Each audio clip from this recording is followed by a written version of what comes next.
ॐ शान्ताकारं भुजगशयनं पद्मनाभं सुरेशं विश्वधारं गगनसदृशं मेघवर्णशुभङ्गं लक्ष्मीकान्तं कमलनयनजुगिरिविध्यानं গৈমং বন্দে বিষ্ণুভৱ অভয়হৰং সৰ্বলোকৈকনাথং ধ্যাং সদা পৰিভগ্নমভীষ্ট দোহং তীথাস্পদং শিৱ বিৰিঞ্চি নূতং শৰণ্যম ভিতাঢ্যং পনত পাল ভৱদ্ৰে পতং বন্দে মহাপুৰুষ তে শৰণাৰবিন্দ প্ৰভু মৰমৰ পনত জন প্ৰতিপালক মহাপুৰুষ ভগৱান দুখ বিনাশন অভীষ্ট ফলপদ আপোনাৰ শ্ৰীচৰণত প্ৰণাম কৰিছোঁ। সৰ্বতীৰ্থময় গংগা যি চৰণত উৎপন্ন হৈছে, বৰ্মা শিৱ আদি দেৱতাই ভক্তি সহকাৰে যি চৰণত প্ৰণাম কৰে, সেই চৰণৰ পদ্ম জীৱ প্ৰকৃত আশ্ৰয়স্থল।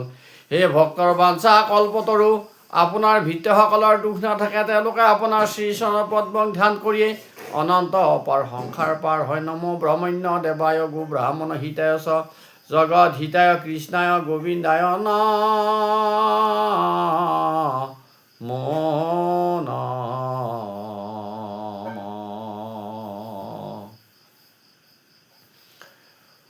জয় জয় কৃষ্ণ দেৱ ভকত বৎসল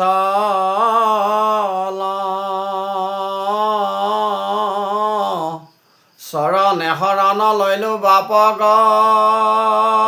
দাধৰ মোৰ হৃদয়ৰ গুৰু কৃষ্ণক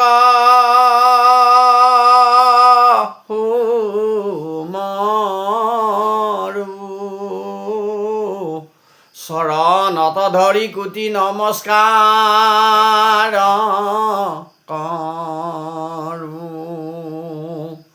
গোচৰে কৰো হেৰা দণ্ডৱত কৰো কোন বুদ্ধি কৰি ঘোৰ সংসাৰ কৰো সি তোমাক নস্মৰো অৰ্থ সঞ্চয় কৰো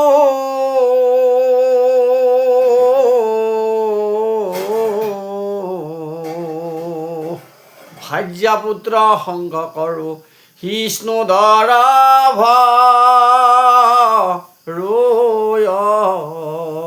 ৰাম আৰু জন্ম মৃত্যু হুয়া পুনু পুনু দুখ পাই নেদেখো উপায়াৰ তোমাত বিনাই অপুৰুতি নিতাপে পৰি দিও পদ ছায়া তোমাক এৰিলো দুষ্টে সংসাৰে মজি ৰাম ৰাম এবে নেৰোপাব দেৱনাথ দুৰাই চাৰি মায়া বন্ধন চৰণে কৰা দাই ই কৃপালু দয়ালু স্বামী তুমি অন্তৰ্যামী হনিশ মন্দমতি কামী অপৰাধী আমি হৰি হে ৰাম গোসাঁই হৰি হে ৰাম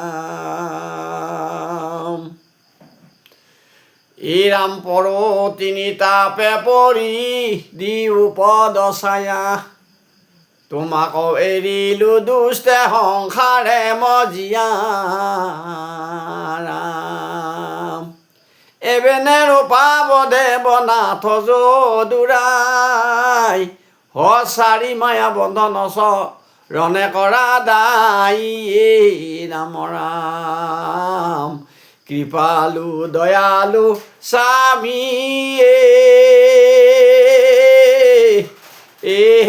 তুমি অন্তৰ্যামী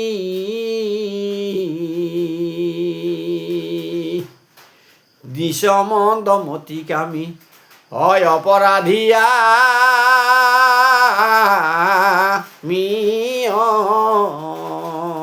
ৰাম। এবেনে ৰূপাব দেৱনাথ যদুৰাই চাৰি মায়া বন্ধন চৰণে কৰা দায়ী আৰু পৰম বান্ধৱ কৃষ্ণ ভকত বৎসল চৰণে শৰণ লৈলো এইখিনি শুধ ৰাম ৰাম। এই জাক বুলিকে খিয়াতি পৰম দুৰ্জন তাৰ নাম শুনিয়া পলাই দেৱগণ ৰাম। কংসৰয়া দেখে সিটো ঘোৰ ৰূপ ধৰি তোমাক মাৰি বেৱাইলা হয় ৰূপ ধৰি বাম হাতে মুখত ভৰাইলা নাৰায়ণ ফাটিলা বদন তাৰ কাংকৰীৰ ধান হৰি হে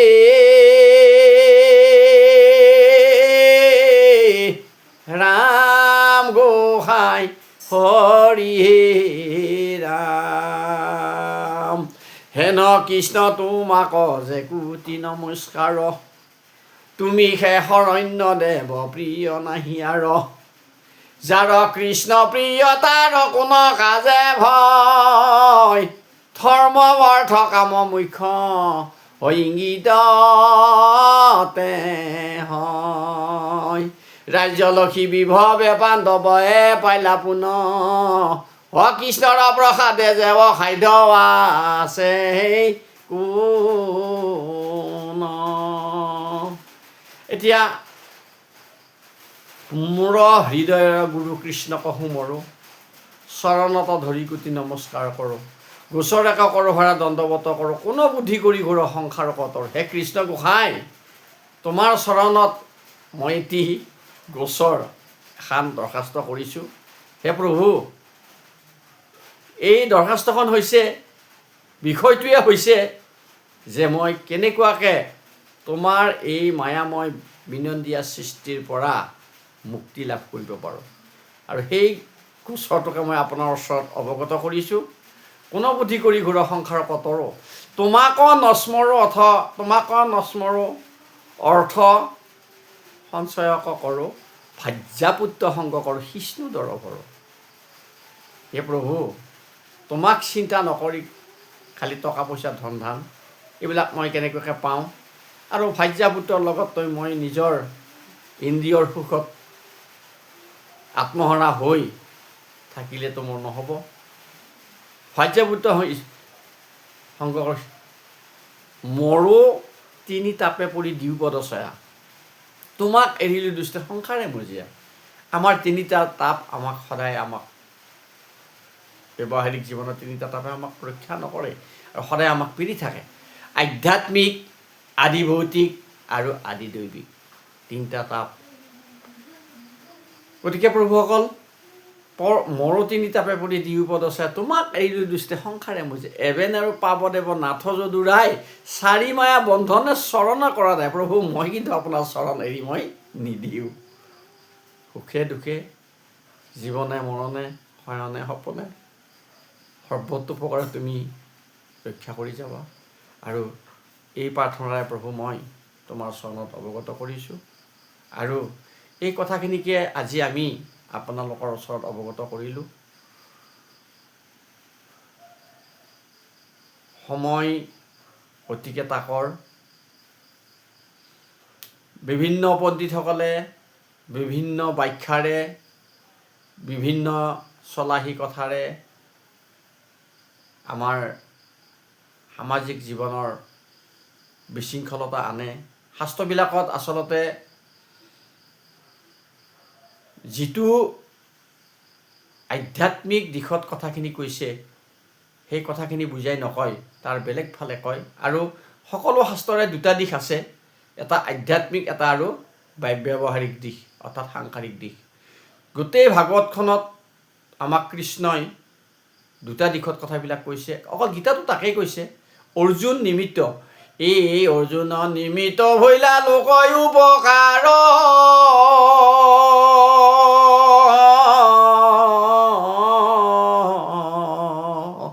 তাক কহি শুনি ভক্তে তৰ সংসাৰ ৰাম ৰাম। আচলতে গোটেই কাহিনীবিলাকে ভাগৱতত পৰীক্ষিত হোতা, কৃষ্ণ গীতাত অৰ্জুন হোতা, আকৌ মহাভাৰতত জন্মেজয়ে শুনিছে, বৈকুণ্ঠ ঋষিয়ে কৈছে।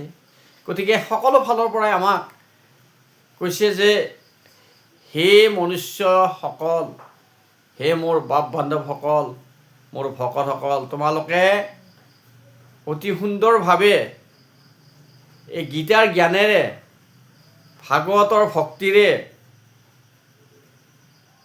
পৰিপূৰ্ণ হৈ সুন্দৰ মানৱ জীৱন অতিবাহিত কৰক। পৰোপকাৰে ধৰ্ম, পৰপীড়নে অধৰ্ম। ধৰ্মৰ যিটো তত্ত্ব বহুত ব্যাখ্যা কৰাৰ কোনো দৰকাৰ নাই। আমি সকলোৱে জানে, বিভিন্ন পণ্ডিতে বিভিন্ন প্ৰকাৰে ধৰ্মৰ যুক্তি দৰ্শায়, কিন্তু আচলতে আমি চাব লাগিব কোনটো, যে আমাৰ ব্যৱহাৰিক দিশত আমি যদি চাওঁ, পৰোপকাৰে ধৰ্ম, পৰপীড়নে অধৰ্ম। চাওক, স্বাৰ্থবিহীনভাৱে যদি আমি এজন ব্যক্তিক কিবা অলপ উপকাৰ কৰিব পাৰোঁ, 4জন প্ৰাণীৰ উপকাৰ কৰিব পাৰোঁ, এখন সমাজৰ অলপ কিবা ক্ষুদ্ৰতম হ'লে উপকাৰ হয়, সেইটোৱে হ'ল ধৰ্ম। আৰু আমাৰ কৰ্মৰ দ্বাৰা যদি প্ৰাণী পীড়িত হয়, সমাজ পীড়িত হয়, তেনেহ'লে সেইটোৱে হ'ল অধৰ্ম। গতিকে ধৰ্মত বৰ্তি থাকি আমি এই থকা কেইটা দিন চলি যাব লাগে। এই কথাখিনিকে ভাগৱত আৰু গীতাই আমাক বাৰম্বাৰ উপদেশ দি আছে। আৰু এই কথাটোকে কৈছে যে যদি আমি প্ৰেম ভক্তিৰে প্ৰভু ভগৱন্তক আমি আপন কৰি ল'ব পাৰোঁ, তেতিয়াতো কথাই নাই। আপোনাক কি লাগে আৰু এই সংসাৰত? আপুনি য'তে যায় ত'তে আপুনি সুখী, য'তে যায় ত'তে আপোনাৰ জয় জয় মই মই। যেনেকৈ সেইকাৰণে কৈছে, এই ৰাম যাৰ কৃষ্ণ প্ৰিয় তাৰ এই কোন কাজে ভয়, ধৰ্ম অৰ্থ কাম মুখ্য ইংগিততে হয় ৰাম ৰাম। যাৰ কৃষ্ণ প্ৰিয় তাৰ কোনো কাজে ভয়, ধৰ্ম অৰ্থ কাম মুখ্য ইংগিততে হয়। আমাৰ 4 পুৰুষাৰ্থ, ধৰ্ম অৰ্থ কাম মুখ্য, এই 4টা পুৰুষাৰ্থ প্ৰভু কৃষ্ণৰ যদি কৃপা হয়, ইংগিতত, চকুৰ ইংগিততে সকলো এই 4টা পুৰুষাৰ্থ সিঁচিব। কিন্তু কৃষ্ণ যদি প্ৰিয় হয়, যদি আমি তেখেতক প্ৰিয় কৰি ল'ব পাৰোঁ, আৰু সেইটোকে আমি সদায় চেষ্টা চলাব লাগে যে কৃষ্ণ যাতে আমাৰ প্ৰিয় হয়, কৃষ্ণ যাতে আমাৰ ইষ্টদেৱ হয়। কৃষ্ণ কৃষ্ণ কৃষ্ণস্তু পৰম ব্ৰহ্ম, কৃষ্ণস্তু পূৰ্ণ কাম, কৃষ্ণস্তু জগত কল্যাণকাৰী, কৃষ্ণস্তু দ্বাৰকাধীশ, কৃষ্ণস্তু তাৰণহাৰী। হে ভগৱান, আমি এই চেনেলৰ জৰিয়তে তোমাৰ নামৰ মাহাত্য আৰু আমি অৱগত কৰিম। আমাক তুমি কৃপা দৃষ্টি প্ৰদান কৰিবা, আৰু তাৰ লগতে সকলো মানৱ জীৱনৰ কল্যাণ হওক, তাৰে কামনাৰে আজি আমি এই ইমানতে এই কাহিনীটো বা আমাৰ আজি এইখিনি আমি আপোনালোকৰ ওচৰত অৱগত কৰিলোঁ।